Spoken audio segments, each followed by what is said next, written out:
ఇప్పుడు వాక్యమును ధ్యానము చేస్తుండగా నువ్వు మాతో మాట్లాడమని, ప్రతి ఒక్క మూసుకున్న హృదయం నువ్వు తెరవమని యేసు నామమున ఈ ప్రార్థన అడిగి వేడుకొంచున్నాము తండ్రి, ఆమేన్. ఈ మధ్యన నేను చెప్పే టైటిల్స్ అన్ని సాక్షి గారు హైజాక్ చేస్తున్నారు. నిన్న ప్రార్థన చేసేటప్పుడు కూడా మీరు గమనిస్తే గనక ఆమె ప్రార్థనలో మాట అన్నారు, విడిచిపెట్టవలసిన మేము విడిచిపెట్టాలని ప్రార్థన చేసింది ఆమె. నిన్న టైటిల్ అదే నాది. నిన్న ప్రార్థన చేశారు ఆమె, ఇవాళ అదే ప్రార్థన చేసింది, మళ్ళీ టైటిల్ కూడా అదే. ఈరోజు వాక్యాంశము నూతన క్రియ. ఈరోజు వాక్యాంశము నూతన క్రియ. నా పాట కూడా పాడిందాన్ని, ఎప్పుడు సాధారణంగా పాడదాన్ని ఆ పాట. నూతన క్రియ ప్రార్థన కూడా చేశారు. ఎప్పుడైతే దేవుని ఆత్మ మన మధ్యన ఉంటుందో ఇలా కొరిలేషన్ వస్తుంది, సమన్వయం వస్తుంది. ఈరోజు వాక్యాంశము నూతన క్రియ. మొదటిగా చదువుతారామె లూదియమణి గారు చదువుతారు. మరందరూ వాక్యమును శ్రద్ధగా వినవలసిందిగా ప్రభు పేరిట మనం చేస్తున్నాం.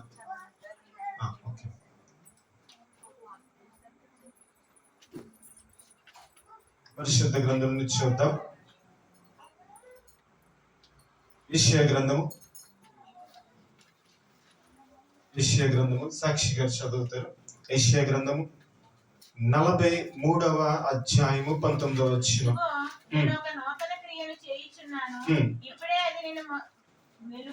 అది మొలుచును. చాలమ్మా. యెషయా గ్రంథము 43వ అధ్యాయము 19వ వచనం.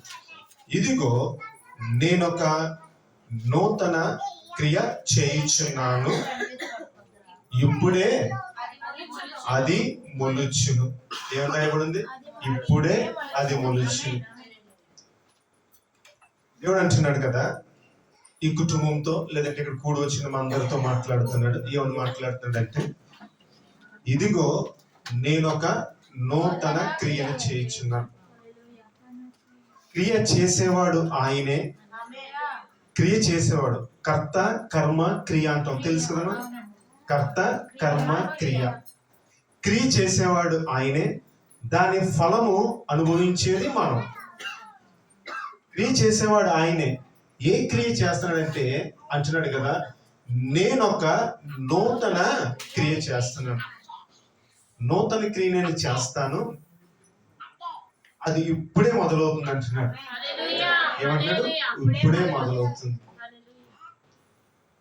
మీరు ఎప్పుడైనా గమనించినట్లయితే స్త్రీలు కానీ ఫ్యామిలీ క్వశ్చన్స్ కానీ తెలుస్తుంది. ఎప్పుడైనా లేడీస్ కన్సీవ్ అయిన తర్వాత హాస్పిటల్కి వెళ్తే కనుక టెస్ట్ చేస్తే ఇప్పుడే ఆ యొక్క ఊమ్లో బేబీ ఫామ్ అవుతుందని చెప్తారు. ఏమ్మా, పెన్ను మొదలవుతుంది, ఇప్పుడే మొదలవుతుంది. ఆ మొదలైన పెన్ను ఒక ఇంచుమించు 8 నుంచి 9 నెలలకి భూమి మీద పడుతుంది. అవునా? 8 నుంచి 9 నెలలకి భూమి మీద పడుతుంది. దేవుడు అంటున్నాడు కదా, ఇప్పుడే నేను క్రియ చేయించున్నాను, అది మొదలవుతుంది అంటున్నాడు. మొదలైందమ్మా. మీరు దేవుడు మాట అంటున్నాడు, మొదలైంది.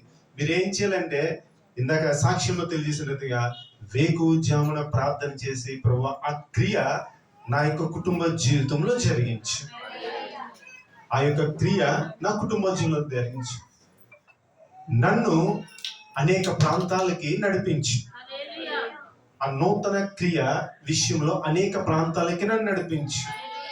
నువ్వు నన్ను బహు బలముగా వాడుకో అంటున్నాడు కదా. అది ఇప్పుడే మొలుచును, మీరు దాన్ని ఆలోచించారా? ఆలోచించావా? పాట ఉంటుంది కదా.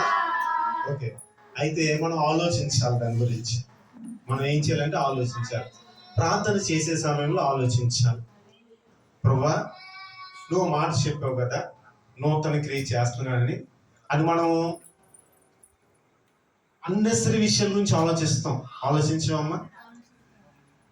ఎవరైనా ఏదో ఒక విషయం చెప్తే ఇలాగని ఆలోచిస్తాం, అనేక సందర్భాలు ఆలోచిస్తాం, అనేక విషయాలుగా ఆలోచిస్తాం. మంచిది ఆలోచించడం, తప్పని అనకూడదు, ఆలోచిస్తాం. అయితే లోక సంబంధమైన విషయాల గురించి మనం ఎంతగానో ఆలోచిస్తాం. దేవుడు అంటున్నాడు, పర సంబంధమైన విషయాల గురించి మనం ఆలోచించాలంటున్నాడు. నువ్వు దాని గురించి ఆలోచించాలి. ప్రభా ఒక నూతన క్రియ చేస్తాన్నావు కదా, ఆ యొక్క క్రియ విషయంలో నేను నీ పాదాల చెంతకు వచ్చాను ప్రభా, అది నువ్వు నాకు బయలుపరచు. అది ఇప్పుడే మొలుచునన్నావు ప్రభు, ఇప్పుడే మొలుస్తుంది. దాని త్వరగా మొలిచి చక్కటి అయా వృక్షమై ఫలాలు పొందుకోవాలి. నేను త్వరలో 2026 సంవత్సరంలో నేను ఫలాలు పొందుకోవాలి. అట్టి రీతిగా నువ్వు కార్యము చేయమను ప్రార్థన చేయాలి. అయితే దేవుడు ఎట్టి రీతిగా మిమ్మల్ని నూతన క్రియలు నడిపిస్తాడో 3 విషయాలు త్వరగా చూద్దాం. మొదటిగా యెషయా గ్రంథము 40వ అధ్యాయము 31వ వచనం. యెషయా గ్రంథము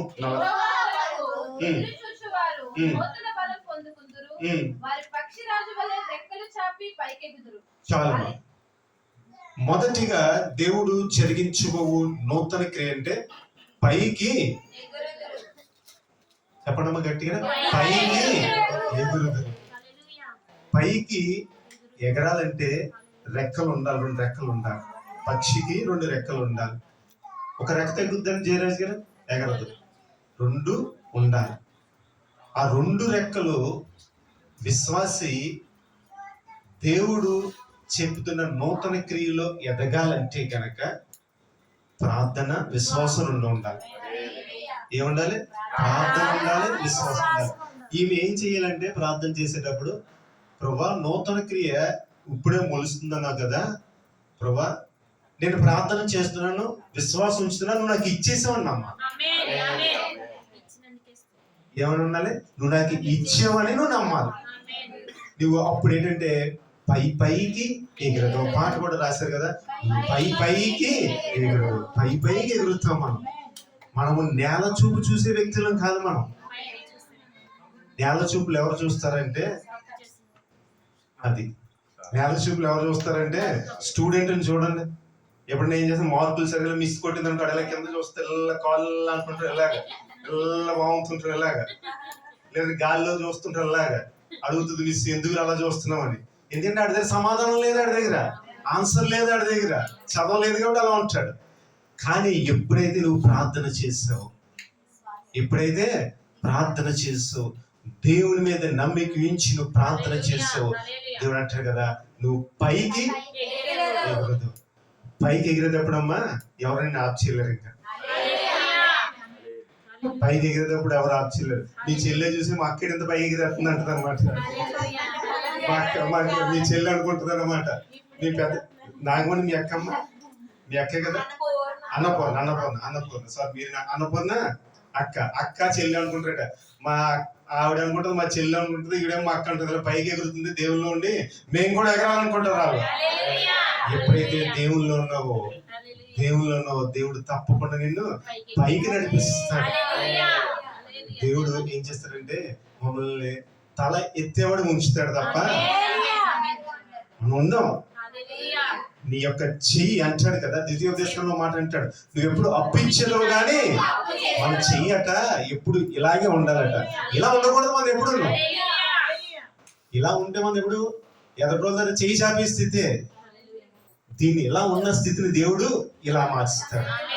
ఎప్పుడు మారుస్తాడంటే ఈ 2 రెక్కలు ఉండాలి. ఈ 2 రెక్కలు అంటే ప్రార్థన ఉండాలి, ఈ 2 ఉన్నప్పుడు నువ్వు పైకి ఎగురుతావు. దేవుడు నిన్ను చక్కగా నడిపిస్తాడు. చూడండి, పైకి ఎగురుతూ ఉంటే ఈ యొక్క సాతాను కూడా ఇష్టం లేదు. ఏంటంటే మైక్ సిస్టమ్ అడ్డు పడుతుంది. సాతాను కూడా ఏంటంటే ఒక సందర్భాల్లో అవాంతరాలు ఏర్పడుతుంటాయి. ప్రతి అవాంతరాన్ని తీసివేసేవాడు ఎవడున్నాడంటే మన యేసయ్య ఉన్నాడు. నూతన క్రియలో మొదటిగా నీ కుటుంబంతో కూడొచ్చిన ప్రతి ఒక్క బిడ్డతో చెప్పాడు, నువ్వు పైకి ఎగురుతావు. ఎగిరే క్రమంలో 2 రెక్కలు గట్టిగా పట్టుకోమ్మా. 2 రెక్కలు గట్టిగా పట్టుకో. వాడు నీ భర్త కావచ్చు, నీ కుమార్తె కావచ్చు, 2 కూడా గట్టిగా పట్టుకుని ప్రార్థన చేస్తే దేవుడు ఏంటంటే నూతన క్రియను జరిగిస్తాడు. క్లుప్తంగా నేను చెప్తాను, తర్వాత 2 మాటకి వెళ్ళిపోతాం మనం. 78వ కీర్తన 16వ వచనం. 78వ కీర్తన 16వ వచనం.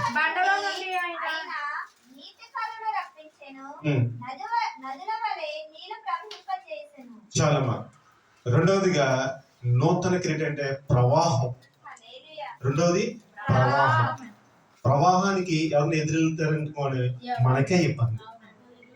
మనం అప్పుడప్పుడు చాలా వీడియోస్ చూస్తుంటాం కదా, లోకరీత్యా ఆ యొక్క వాగులు వచ్చినప్పుడు, ప్రవాహం వచ్చినప్పుడు ఎన్నో కొట్టుకుపోతుంటాయి. కొండలు, గుట్టలు, చెట్టులు, చేమలు ఎన్నైనా కొట్టుకుపోతుంటాయి.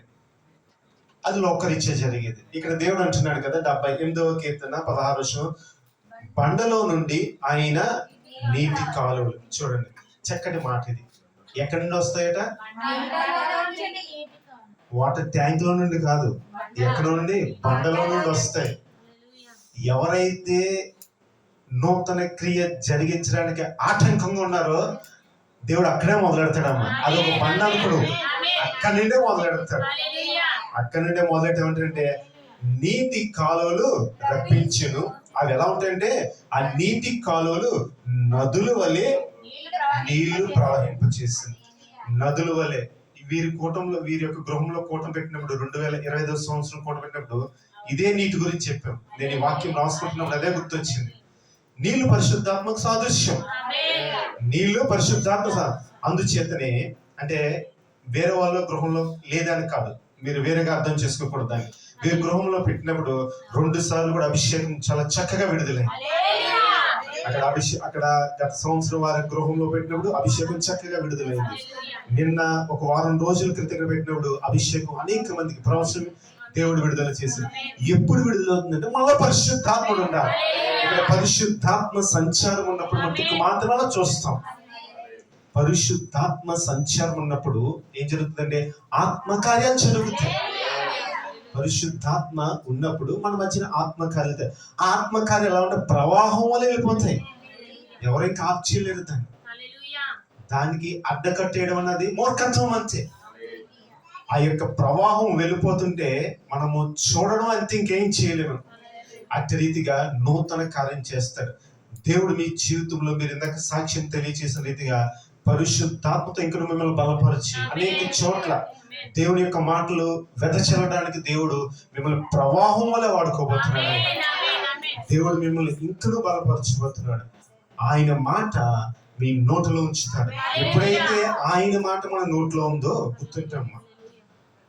దేవుని మాట మన నోట్లో ఉంటే చాలా చక్కగా అది ఎదటోళ్ళకి వాళ్ళే అర్థం చేసుకున్నట్టుగా దేవుడు కార్యం చేస్తాడు. నా సొంత మాటలు ఎన్ని చెప్పినా సరే ఎదటోళ్ళకి బుర్రకెక్కదు. కానీ దేవుడి మాటలు చెప్పామనుకోండి, దేవుడు మనకి బయలుపరిచిన మాట చెప్తే వాళ్ళు అంగీకరిస్తారు. అంగీకరించేటంటే వారిని కూడా సెటిల్మెంట్ చేసి ఇప్పుడు గుడికి రప్పిస్తారు.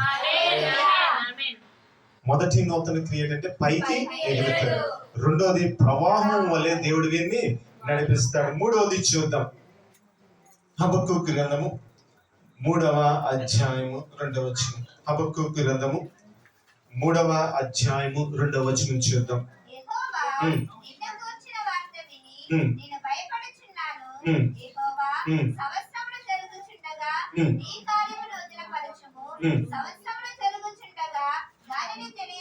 చాలమ్మా. హబక్కూకు గ్రంథము 3వ అధ్యాయము 2వ వచనం. ఇక్కడ 3వ నూతన క్రియ అంటే సంవత్సరం వెంబడి సంవత్సరం నూతన క్రియలు చేస్తాం. అమ్మా, ఈ సంవత్సరం పండగకి కొత్త బట్టలు కొనుక్కున్నా వచ్చే సంవత్సరం మానేస్తామా? మానే కదా. మానేస్తే ఊరుకుంటారమ్మా సహోదరులు? తాడు తీసేస్తారు, తీరా బయటికి చెప్పరంతే. దేవునికి రూపం ఏంటంటే అందరికి దేవుడు సమృద్ధి ఇచ్చి చక్కగా దేవుడు నడిపిస్తున్నాడు. మళ్ళీ నాకు మా ఆయన గత సంవత్సరం కొత్త బట్టలు కొనని ఈ సంవత్సరం ఊరుకుంటారమ్మా? పెద్దవాడు చెప్పాలి, మీరు ఊరుకోరు కదా. మళ్ళీ ఈ సంవత్సరం కొనవలసిందే. అది అదే చెప్పాను కదా, దేవుడు మనకి ఇస్తున్నాడు. ఎప్పుడైతే నువ్వు దేవుల్లో ఉంటావో సంవత్సరం వెంబడి సంవత్సరం నూతన కార్యాలు జరిగిస్తావు. సంవత్సరం వెంబడి సంవత్సరం. ఈ సంవత్సరం గత సంవత్సరం చూడండి, గత సంవత్సరం 2025వ సంవత్సరం జనవరి 1న వీరి గృహంలో కూడికి జరుగుతుంది కనుక దేవుడు చేసిన కార్యం బట్టి వారు మర్చిపోకుండా మరలా అదే రోజున మనం అంతా ఇంచుమించు డిసెంబర్ 10న ధన్యవాదాల దగ్గర మొదలైంది మనకి. తర్వాత 15, 22 నుంచి మన సహోదరు రమ్య గారి దగ్గర మొదలై నిన్నటి వరకు తీరికలేదు. అయినా సరే దేవుడు మనకి శక్తిని ఇచ్చాడు. ఇచ్చి ప్రవాహం వల్లే కొనసాగుతున్నాం మనం. బలహీనం ఉన్నప్పటికీ ప్రవాహం వల్లే కొనసాగుతున్నాం. ఇంటికాడ దుప్పటి కప్పేసినా సరే, ఏం చేసినా సరే, అమృతాంజాలు రాసుకున్నా సరే, ఇక్కడికి వచ్చి చక్కగా ఏం చేస్తున్నామమ్మా? కూర్చుని దేవుణ్ణి స్తుతిస్తున్నాం. సంవత్సరము వెంబడి సంవత్సరం నీకు నూతన క్రియలు జరిగిస్తాను. యెహోవా సంవత్సరంలో జరుగుతుండగా నీ కార్యము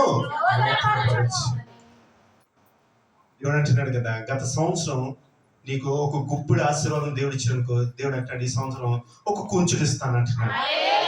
వచ్చే సంవత్సరం అంటాడు కుంచుడు కన్నా తర్వాత ఏంటమ్మా? ఒక బస్తా. ఆవిడ ఇంకా చాలా పెద్దకి వెళ్ళిపోయింది. కుంచుడు వరకు మధ్యలో చాలా ఉంటాయి, అయితే తర్వాత చాలా ఉంటాయి. సంవత్సరము వెంబడి సంవత్సరము దేవుడు అంటే నీ కార్యములు నూతన పరుస్తాను. ఈ నూతన క్రియ జరిగే క్రమంలో ప్రార్థన అన్నది చాలా ప్రాముఖ్యమైన అంశం. అంశాన్ని విడిచిపెడితే ఏది జరగదమ్మా. ఉన్న మాట చెప్తున్నా, ఎన్ని వాగ్దానాలు ఇచ్చినా, మీరు ఎన్ని చదివినా, ప్రార్థన లేకపోతే, విశ్వాసం లేకపోతే నువ్వు ఏ విధమైన కార్యము చూడలేవు. ఎందుకంటే ప్రార్థనని నడిపిస్తుంది. విశ్వాసము ప్రార్థనను ముందుకు సాగిపోయే రీతిగా నడిపిస్తుంది. ఇక్కడ మనం చూసినట్లయితే యెహోవా నిన్ను గూర్చిన వార్త విని నేను భయపడుచున్నాను. యెహోవా సంవత్సరములు జరుగుతుండగా, చూడండి సంవత్సరాలు జరుగుతుంటాయి. 2019లో వచ్చినట్టున్నారు కదా మందిరానికి. మీరు 19లో వచ్చారు. 2019 ఈ సంవత్సరం 2020. మరి 2019 నుంచి ఈ యొక్క 7 సంవత్సరాల్లోని సంవత్సరాలు జరుగుతుంటుండగా నూతన కార్యాలు ఇచ్చాడు దేవుడు. గర్భఫలం తెరిచాడు, చక్కగా కుటుంబాన్ని ఆశీర్వదించాడు, వ్యాపార విషయంలో దేవుడు సహాయం చేశాడు. ఇవన్నీ భౌతికమైన. ఆత్మీయంగా దేవుడు అంటే రక్షణ వస్తువును ధరింపచేశాడు. సంవత్సరాలు జరుగుతుంటుండగా దేవుడు కార్యాలు చేస్తాడు. దేవుడు నూతన క్రియ చేస్తున్నప్పుడు ఆయన తప్పకుండా చేస్తాడు. ఆయన నమ్మదగినవాడు. ఆకాశము గతించినను భూమి గతించినను నా మాటలు గతింపు అని దేవుడు వాక్యం చేస్తాడు. ఆయన మాటలు గతింపు, మనమే మానేస్తాం. ఏం మానేస్తాం? ప్రార్థన మానేస్తాం. ఆయన యందు నమ్మిక ఉంచడం మానేస్తాం. ఈ రెండు తప్పిపోతే మరలా నూతనకి అన్నది ఏముండదు.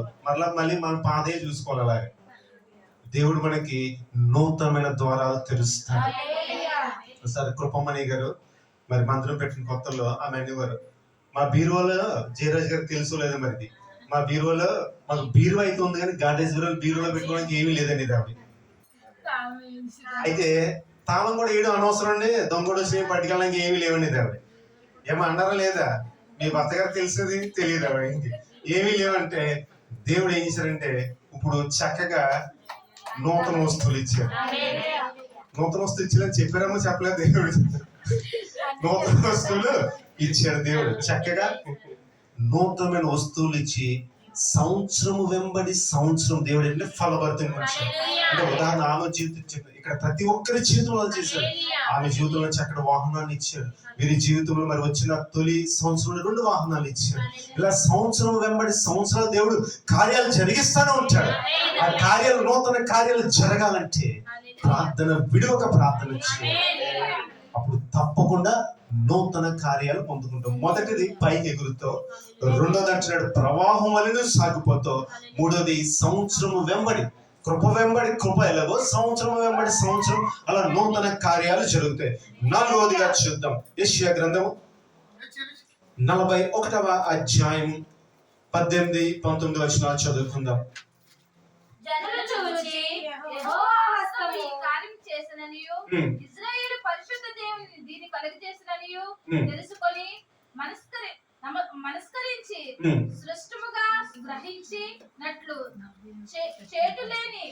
చెట్లు లేని మెట్టల మీద నేను నదులను పారజేసేదను, లోయలలో మధ్యను ఓటలను ఉబుకు చేయుదును, అరణ్యమును నీటి మడుగులుగాను ఎండిన నేలను నీటి బుగ్గలుగాను చేసేదను. చాలమ్మా. 4వ నూతన క్రియ అంటే సమృద్ధిస్తాడు. 4వ నూతన క్రియ సమృద్ధి అంటున్నాడు కదా. యెషయా గ్రంథం 41వ అధ్యాయం 18 వచనం చూడండి, చక్కని మాట్లాడారు. జనులు చూశారట. మరి దేవుడు గర్భఫలం ఇచ్చేది అందరూ చూశారు. జనులు చూసి ఏమంటారంటే యెహోవా హస్తం ఈ కార్యము చేసిననియు. ఈ మార్పు ఎవరు వచ్చింది? ఎలాగొచ్చింది? యెహోవా చేశాడు, దేవుడే చేశాడు. మరలా చెప్తాను నేను, దేవుడు కార్యం చేయాలంటే మన హృదయాన్ని చూస్తాడు. మొదట మన హృదయాన్ని చూస్తాడు. హృదయాన్ని చూసి ఆయన కార్యం చేస్తాడు. యెహోవా హస్తం ఈ కార్యము చేసిననియు ఇశ్రాయేలు పరిశుద్ధ దేవుడు. చూడండి, పరిశుద్ధ ప్రార్థన మందిరానికి వచ్చిన పిదప ఈ బిడ్డ గర్భఫలం పొందుకుంది. దేవుడు గర్భఫలం ఇచ్చాడు. చక్కగా రక్షణ వస్త్రమును ధరింపచేశాడు. ఈ కార్యము యెహోవా జరిగించినని జనులు తెలుసుకుంటారు. తెలుసుకోవడం మటుకు మాత్రమే కాదు, కానీ ఇంకా అటువంటి మన స్వరూప గారు వాళ్ళు సాక్ష్యం తెలియచేస్తారు ఈమె గురించి. ఇక్కడ మన మధ్య ఉన్న కాబట్టి ఆమె సాక్ష్యం, బయట ఊర్లో అనేక మంది సాక్ష్యం తెలియచేస్తారు. తెలియచేసి ఏమంటారంటే, కలుగు చేసిన తెలుసుకొని మనస్కరించి స్పష్టంగా గ్రహిస్తారట. ఎలా గ్రహిస్తారు? చక్కగా తెలుసుకుంటారు. మీరు ఐ చెకప్కి వెళ్తే మాకు అప్పుడు జరుగుతుంటది ఫ్యాక్టరీలో, ఇలా ఒక కళ్ళు మూసి చదవమంటారు కదా, స్పష్టంగా కనిపిస్తుంది. బ్లర్ ఏమైనా వస్తుందా స్పష్టంగా అడుగుతాడు. మనకి ఎలా కనబడుతుంది అంటే, చక్కగా దేవుడు చేసిన కార్యం ఎటువంటి ఆటంకం, ఎటువంటి బ్లర్నెస్ లేకుండా చాలా స్పష్టంగా తేటగా కనబడుతుంది. అటువంటి కార్యాలు చేస్తారు దేవుడు. ఇది దేవుడు చేసిన కార్యమే, ఇది దేవుని హస్తం వీరి జీవితంలో చేసిన కార్యమే. జనులు ఎలా అంటారంటే, దేవునికి మనస్కరించి, రాయబడిందాం అక్కడ, దేవునికి మనస్కరించి అనే హృదయంతో దేవునికి వందనాలు చెప్పి వారు గ్రహిస్తారట. దేవుడు చక్కగా ఈ బిడ్డను పట్టుకున్నాడు. దేవుణ్ణి అంగీకరించే ముందు బిడ్డ జీవితం ఎలా ఉంది అంటే, ఎలా ఉందంటే ఇన్ ది సెన్స్ నేను అనేది ఏంటంటే, విగ్రహారాధనలో ఉండేది. ఇప్పుడు దేవుడు పట్టుకున్నాడు, దేవుని మార్గంలో నడిపిస్తూనే జనులు చూసి గ్రహిస్తారు. గ్రహించిన పెద్ద తర్వాత 19వ వచనం చదవండి.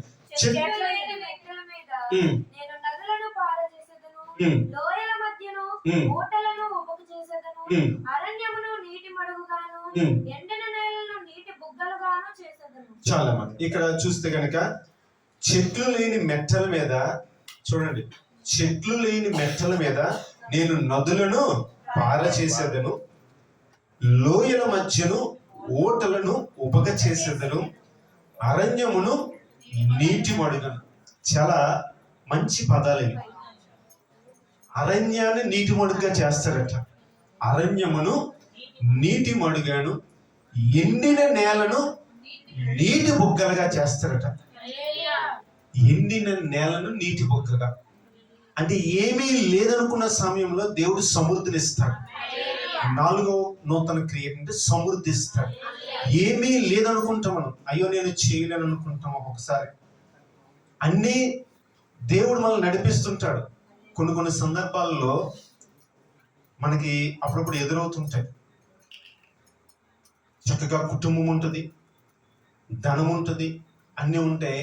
కానీ కొంతమంది వ్యక్తులు ఎందుకనో కానీ డిప్రెషన్కి, ఏదో తెలియని ఒక భావానికి లోనే వారిలో వారు కుంగిపోతుంటారు. కొంతమంది వ్యక్తులు తారసపడుతుంటారు. అన్నీ ఉంటాయి, చక్కగా పిల్లలు ఉంటారు, భార్య పిల్లలందరూ ఉంటారు, కానీ ఏదో తెలియని వేదంతో కుంగిపోతుంటారు. దేవుడు అంటాడు కదా, నీవు నా దగ్గరికి వస్తే గనక నీ హృదయ వేదన తీసివేసి నిన్ను నీటి మడుగులుగా చేస్తాను. నిన్ను నేను నీటి మడుగులు చేస్తాను. నీ హృదయం ఎండిపోయి ఉంది, నువ్వు నా దగ్గరికి వస్తే కనుక నిన్ను నేను సమృద్ధిగా చేస్తానంటున్నాడు. నూతన క్రియ ఎలా చేస్తానంటే, నువ్వు ఎక్కడికి వెళ్ళమ్మా, దీని భావం ఏంటంటే, నువ్వు ఏమీ లేని ప్రాంతానికి వెళ్ళినా సరే దేవుడు నీకు వ్యాపారం ఇస్తాడు. అయ్యో నేను ఇక్కడ నేను బిజినెస్ చేయాలి, లేదంటే ఇక్కడ ఎలా సువార్త ప్రకటించాలి, ఎవరు లేరనుకున్న చోట కూడా దేవుడి ద్వారా తెలుస్తుంది. ఎండిన నేలను ఆయన నీటి బుగ్గలుగా చేస్తాడు. ఇటు రీతిగా దేవుడు నూతన కార్యాలు చేస్తాడు. నూతన క్రియ నేను చేస్తానని దేవుడు అంటున్నాడు. ఆయన మాట ఇచ్చినవాడు నమ్మదగినవాడు. ఆయన అవునంటే అవును, కాదంటే కాదు. ఆయన అంటున్నాడు కదా, నూతన క్రియ చేస్తాడు. నువ్వు పైకి ఎగిరిపోతున్నావు, నువ్వు ప్రవాహం వలె ముందుకు సాగుతావు. సంవత్సరం వెంబడి సంవత్సరం నూతన క్రియ జరిగిస్తాను. 4వది సమృద్ధిస్తాను. దేవుడి వాగ్దానం వీరి కుటుంబానికి కూడొచ్చు ప్రతి ఒక్కరికి దేవుడు అనుగ్రహించింది కాక. ప్రార్థన చేసుకుందాం. మహిమగల తండ్రి, మహోన్నతుడా, నీకు స్తుతులు చెల్లిస్తున్నామయ్యా. విత్తబడిన లేఖన భాగం బట్టి నీకు స్తోత్రం. ప్రభా, నువ్వు మాట్లాడు, నూతన క్రియ చేస్తాను. నిజమే ప్రభా, మేము ఎన్ని ప్రయత్నాలు చేసినప్పటికీ మేము సఫలము కాలేము. నీ హస్తం మాకు తోడుగా ఉంటే, నీ గాయపడిన హస్తం మాకు తోడుగా ఉంటే ప్రభుత్వని, నీ బలిష్టమైన హస్తం మాకు తోడుగా ఉంటే ప్రభా, మేము నూతన కార్యములు మా కళ్ళతో చూడగలమయ్యా ప్రభుత్వని, నూతన కార్యములు మేము అనుభవించగలమయ్యా ప్రభుత్వని, నూతన కార్యములు మేము ఆనందించగలమయ్యా ప్రభుత్వని, నూతన కార్యముల విషయం మేము సంతోషించగలమయ్యా ప్రభుత్వని. అట్టి రీతిగా నువ్వు మమ్మల్ని బలపరచుకుని అడుగుతున్నాం అయ్యాపతని. కూడికి ఏర్పాటు చేసే కుటుంబాన్ని బలపరచు, కూడి వచ్చిన సంఘాన్ని అయ్యాపతని ఇంక నువ్వు అభివృద్ధి పదవులు నడిపించమని యేసు నామమున ప్రార్థన అడిగి వేడుకొనుచున్నాము తండ్రి. ఆమేన్.